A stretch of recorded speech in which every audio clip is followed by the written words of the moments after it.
চশমা museum, a house of world class, জলট্যাক মোড়, বহরমপুর মডার্ন হোটেলের সামনে।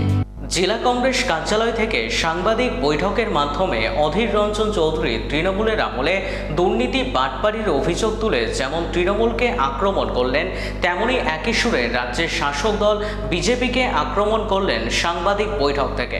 তিনি বলেন, বাজারে জিনিসপত্রের দাম আগুন, তার কোনো পরিবর্তন নাই। পেট্রোল পাম্পে লাইন, তেলের দাম বাড়ছে, তার কোনো পরিবর্তন নাই। গ্যাসের দাম বেড়ে গেছে, তাতে কোনো পরিবর্তন নাই। তিনি কটাক্ষের সুরে বলেন, বাংলায় এখন ভাষণে পেট ভরানো হচ্ছে, আমাদের রেশনে নয়। রাজ্য সরকারের মধ্যে বলছি এক আলাদা প্রতিবাদ। আমি সবসময় বলি, বলা আর করার মধ্যে প্রমাণ রাখতে হবে তোমরা নিরপেক্ষ। এ বাংলা জুড়ে যে দুর্বৃত্তায়ন হয়েছে, সেই দুর্বৃত্তায়নকে বন্ধ করার যদি কেউ ব্যবস্থা করতে পারে, তাকে সবাই ধন্যবাদ জানাবো। মানুষ তারই জন্য ভোট দিয়েছে। এখন বাস্তবে সেটা চোখে পড়লে নিশ্চয়ই তার প্রশংসা করবে, যদি চোখে না পড়ে তার বিরোধিতা করবে। যেমন একটু আগে বললাম, এই মুর্শিদাবাদ জেলায় প্রত্যেকটা পৌরসভা চুরি বাটপাড়ি লুট করেনি। এই বহরমপুরে চুরি বাটপাড়ি লুট হয়নি। কিছু ব্যবস্থা হচ্ছে, যেখানে যেমন সেখানে তেমন হয়ে যাচ্ছে। যেখানে ধান্দা করা যায় ধান্দা হয়ে যাচ্ছে, যেখানে স্যান্ডা করলে ম্যানেজ করা যাবে স্যান্ডার হচ্ছে। দল পরিবর্তন হচ্ছে ভিতর নেতা বলছে 6 মাসের মধ্যে দল পরিবর্তন করলে নেওয়া হবে না। 6 মাস বেড়ে দিয়েছে, 6 মাস পর হুড় করে যাতে ঢুকতে পারে, তার জন্য সব তৈরি হচ্ছে, ভিত্তি তৈরি হচ্ছে। এই চলবে, কাজের কাজ কিছু হচ্ছে বলে আমি দেখতে পাচ্ছি না। বাজারে জিনিসপত্রের দামে আগুন, তার কোনো পরিবর্তন নাই। মানুষের বাজারে গেলে পকেটের টাকা খরচ হচ্ছে, ব্যাগ ভর্তি হচ্ছে না, তাতে কোনো পরিবর্তন দেখছি না। পেট্রোল পাম্পের লাইন, তেলের দাম কোনো পরিবর্তন নাই।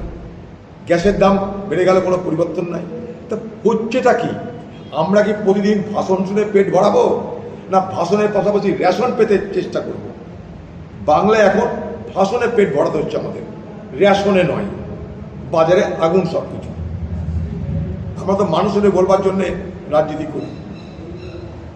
মানুষের সুবিধা কিসে হচ্ছে এটা প্রমাণ করতে হবে আগে।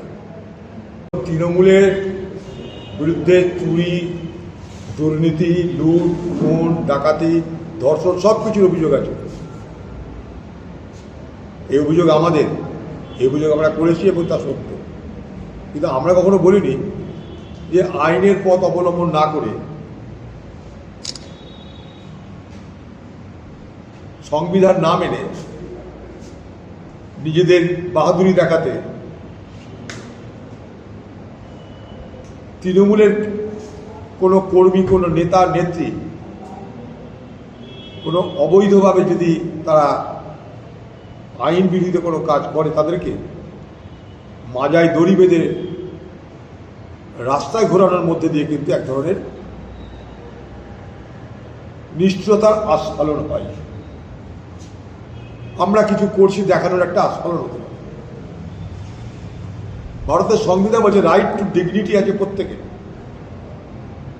সে অপরাধ কি অপরাধী নয় সেটা কোর্ট বিচার করবে, তাতে তার সাজা হবে, জেল হবে, ফাঁসি হবে। কিন্তু আমি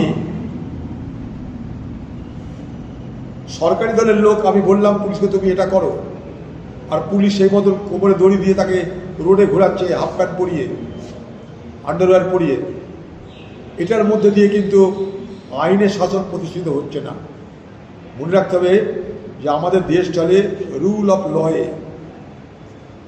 স্বাভাবিকভাবে আজকে যারা ক্ষমতা এসছে তাদেরকে এটা মেনে চলা দরকার। এটা কোনো তালিবানি ব্যবস্থা তো নয় পশ্চিমবঙ্গে। এগুলো তালিবানরা করলে মানায়, পশ্চিমবঙ্গে এটা মানায় না, মানাচ্ছে না। এটা আমাদের অনেক অভিযোগ আছে, গোটা তৃণমূলের বিরুদ্ধে প্রচুর অভিযোগ বছরের পর বছর ধরে করেছি। কিন্তু খাজনা থেকে বাজনায় বেশি হয়ে যাচ্ছে। অপরাধে ধরো, গ্রেপ্তার করো, সাজা দাও। আরজি কর কাণ্ডে সাজা হোক, আমরা তো চাই।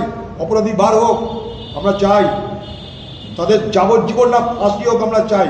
কিন্তু কই?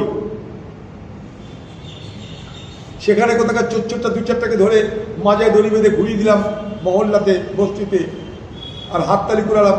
এর মধ্যে কিন্তু একটা ঔদ্ধত্যের আস্ফালন, ক্ষমতার একটা আস্ফালন বাইরে কিছু আছে বলে আমি মনে করি না।